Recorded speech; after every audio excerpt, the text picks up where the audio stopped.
I was standing in my driveway staring at a bright orange violation notice stuck to my mailbox when I realized something strange. The one place in my house where I felt the most peaceful had suddenly become the place where someone wanted to control me. The notice said my woodworking shop was creating excessive noise, and if I didn't shut it down immediately, my homeowners association would start charging me $100 every single day. What they didn't know was that I had spent months making sure that little garage workshop was quieter than most of the neighborhood itself. My name is Daniel Mercer, and for years, that garage had been my escape. After spending most of my weekdays behind a computer screen, answering emails, sitting through meetings that seemed to last forever, I would come home, put on an old pair of jeans, and walk into that garage where things actually made sense. Wood was honest. You measured it, you cut it, you shaped it, and if you made a mistake, you fixed it.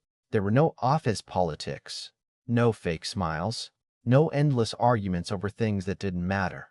Just me, my tools, and the smell of fresh-cut cedar filling the air. I wasn't running some loud commercial operation.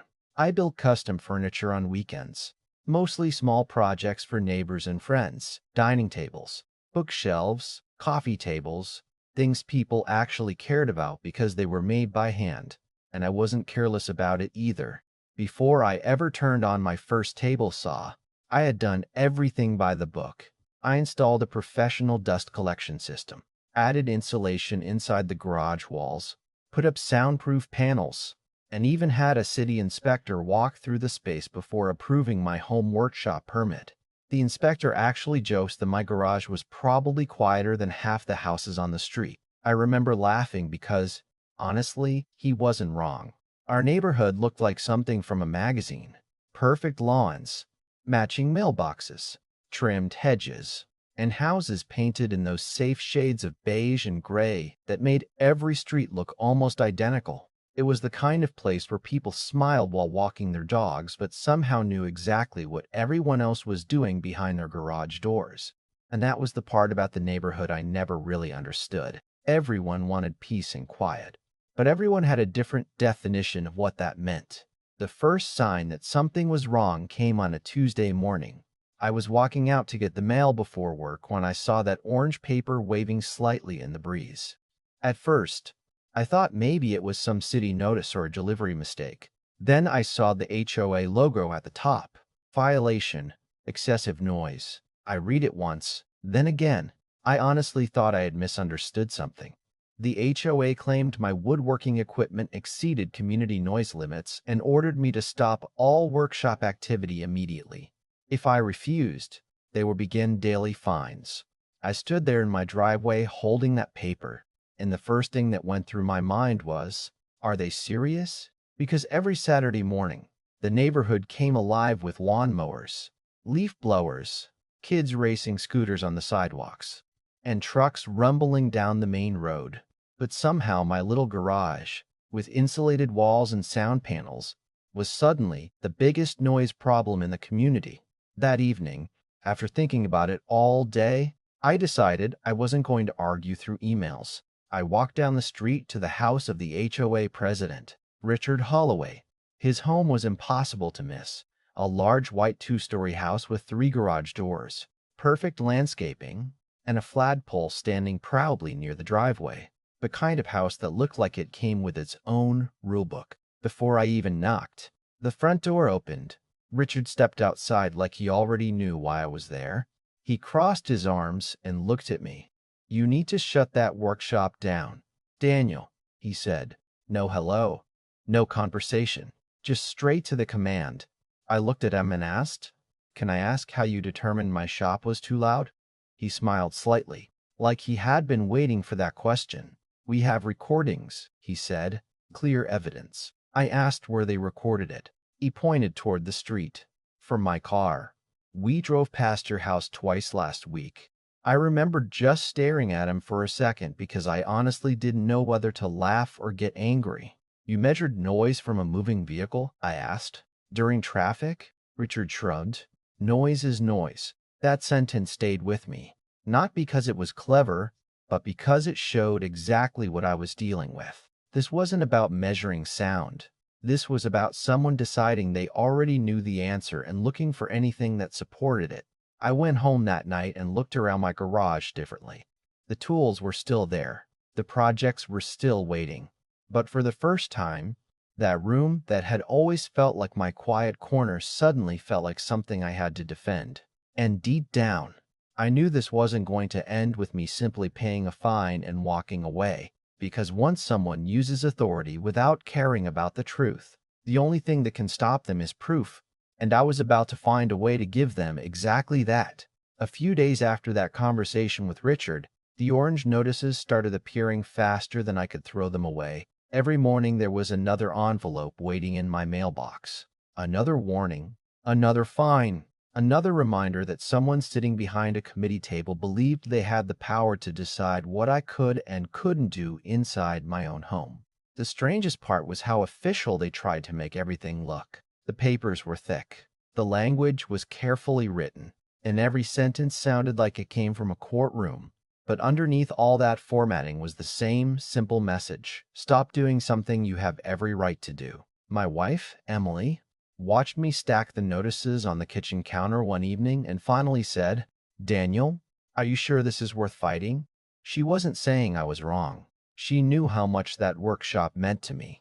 She had seen me spend late nights building furniture after stressful days at work, and she knew that garage was more than just a hobby. But she also knew how exhausting these battles could become. "Maybe just pay the fine and move on," she said quietly. Sometimes people like this only stop when they get bored. I understood why she felt that way. Most people would rather lose a little money than spend months fighting with an organization that has endless meetings and paperwork. But something about Richard's confidence bothered me. It wasn't just that he accused me. It was that he seemed proud of not having to prove anything. He didn't come to ask questions. He didn't say, "Hey, we received complaints. Can we figure this out?" He came to deliver a verdict. And I realized if I backed down, it wasn't just about my workshop anymore. It meant anyone with a title and a clipboard could make a claim, and everyone else would just have to accept it. So instead of arguing with the HOA, I decided to do something they weren't expecting. I stopped fighting with opinions and started looking for facts. I called an acoustical engineer named Dr. Lauren Hayes, someone recommended by a local contractor who had worked on commercial buildings. When she arrived at my house, she didn't come with a camera or a dramatic attitude. She came carrying equipment cases and the kind of calm confidence you see in people who trust numbers more than arguments. She walked through my garage, looked at my equipment setup, examined the insulation, and asked me a dozen questions about when I usually worked, what tools I used, and how often they were running.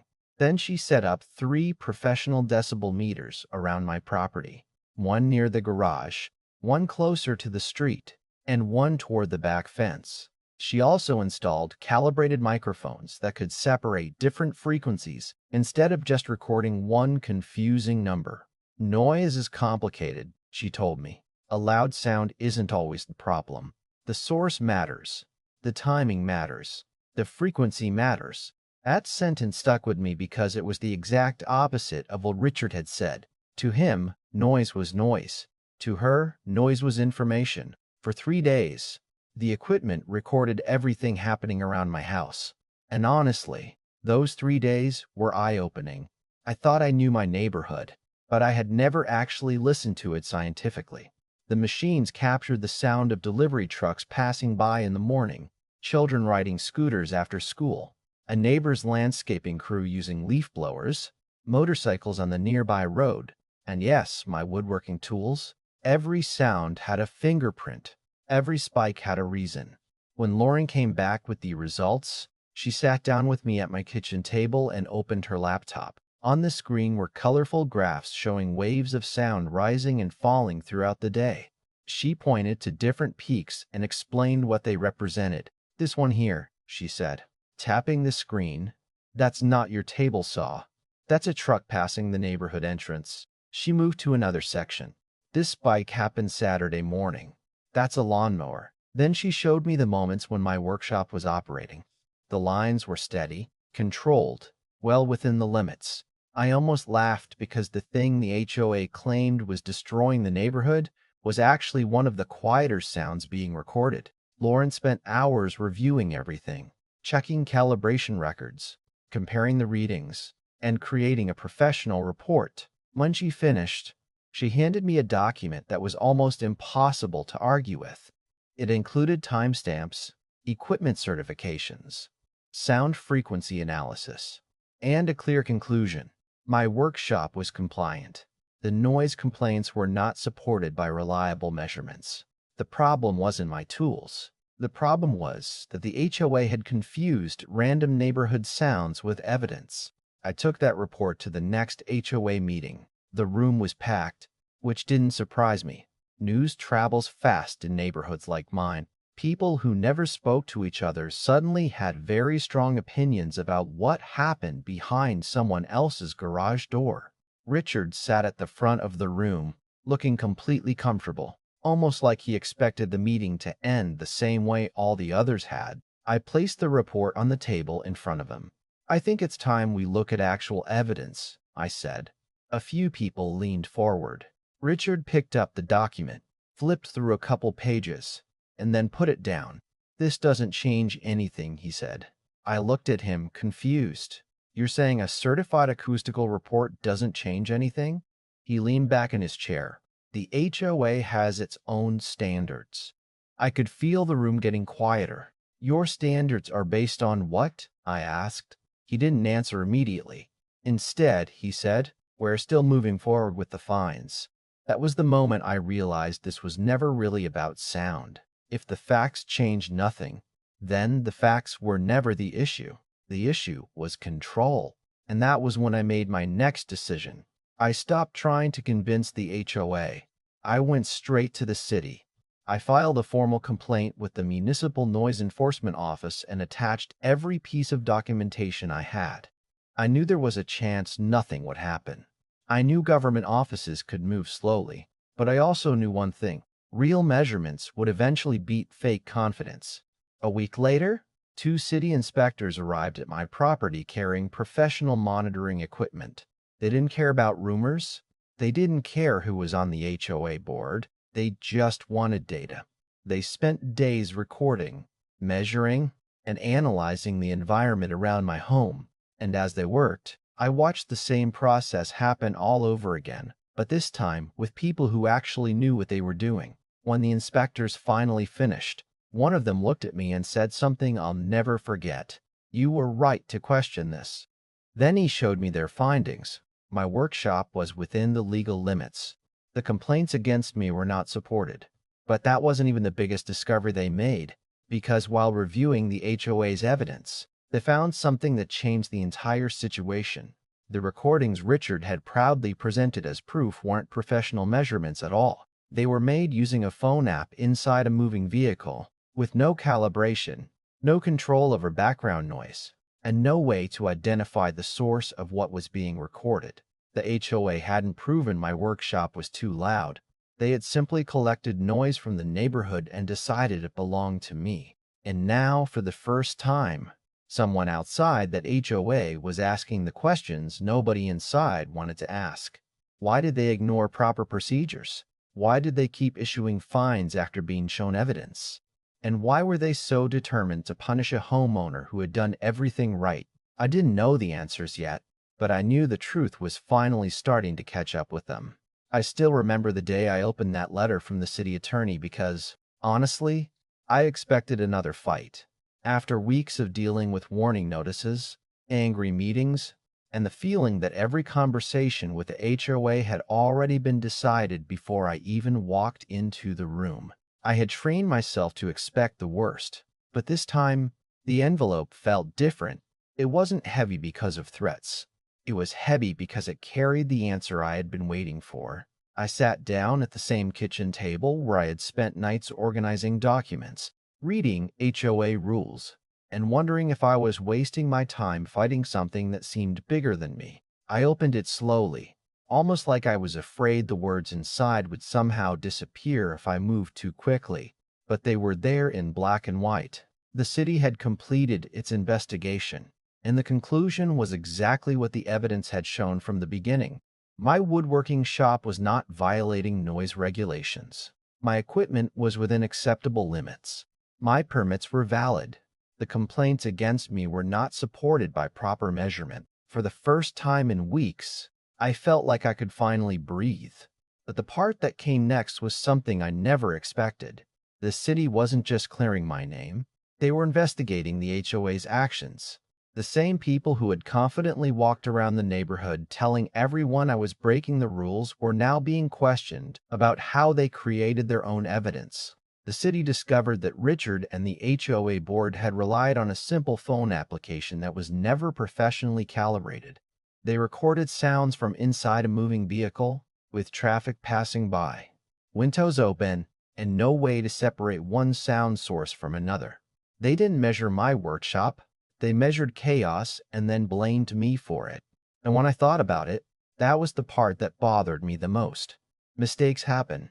People can misunderstand things. A neighbor can hear a sound and honestly believe it's louder than it should be. But once you have professional evidence in front of you proving otherwise, that's the moment where honesty matters.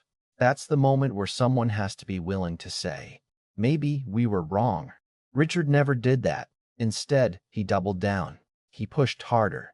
He kept issuing fines because admitting he was wrong would mean admitting that his authority had been built on assumptions instead of facts. A few weeks later, I attended another HOA meeting, but it felt like a completely different room. The same chairs were there. The same long table was there. The same community board members sat at the front. But the atmosphere had changed. Before, Richard controlled every conversation. He spoke first, he spoke last, and everyone else seemed to wait for permission to have an opinion. This time, people were asking questions. One neighbor stood up and asked why the HOA had ignored the professional report I brought in. Another asked whether other fines had been issued using the same unreliable methods. Suddenly, the people who had stayed quiet were finding their voices, and I think that was the moment Richard realized this was never just about my garage anymore. When one person challenges unfair treatment, people sometimes see it as a personal disagreement. But when the truth comes out, others start looking at their own experiences. They start asking whether they were treated fairly too. After the meeting, an older neighbor named Frank stopped me in the parking lot. He told me he had been afraid to speak up for years because he thought fighting the HOA would only create problems. He said, "I always thought these boards existed to protect neighborhoods. But sometimes people forget they're supposed to serve the people living here." That sentence stayed with me because it perfectly described what happened. Rules are important. Communities need standards. Nobody wants a neighborhood where people can do whatever they want without consequences. But rules are supposed to create fairness, not fear. They're supposed to solve problems, not give someone a feeling of control over everyone around them. After everything was settled, I went back to my garage and started working again. The funny thing was, nothing about the workshop had changed. The same tools were hanging on the wall. The same saw sat on the workbench. The same projects waited for me. The only difference was that I no longer felt like I had to justify why I belonged there. I remember turning on the table saw for the first time after the investigation ended. I paused for a second and listened. The sound was exactly the same as before. A steady hum. Nothing dramatic, nothing extreme. Just the sound of someone creating something with his own hands. And I actually smiled because the thing that had caused so much conflict was never really the noise. The real issue was whether someone with a little bit of authority could convince everyone else to accept a story without checking the facts. Looking back, I don't think Richard woke up one morning planning to become the villain of the story. Maybe he genuinely believed he was protecting the neighborhood at first. Maybe he thought he was doing his job. But somewhere along the way, protecting the community turned into controlling the community. And that line is thinner than a lot of people realize. The dangerous thing about power isn't always when someone uses it for obvious bad reasons. Sometimes the biggest problems happen when someone becomes so convinced they are right that they stop listening to anyone else. They stop looking for truth because they believe they already own it. That experience changed the way I look at conflicts like this. Before, I thought winning meant proving someone wrong. Now I think winning means refusing to let frustration turn you into the same kind of person you're fighting against. I could have yelled at Richard. I could have attacked him personally. I could have tried to embarrass him. But none of that would have solved anything. The thing that changed everything was patience, documentation, and letting the facts speak louder than anyone's opinion. So now I'm curious what you think. If you were in my situation, would you have fought the HOA all the way through, hired experts, and challenged their evidence?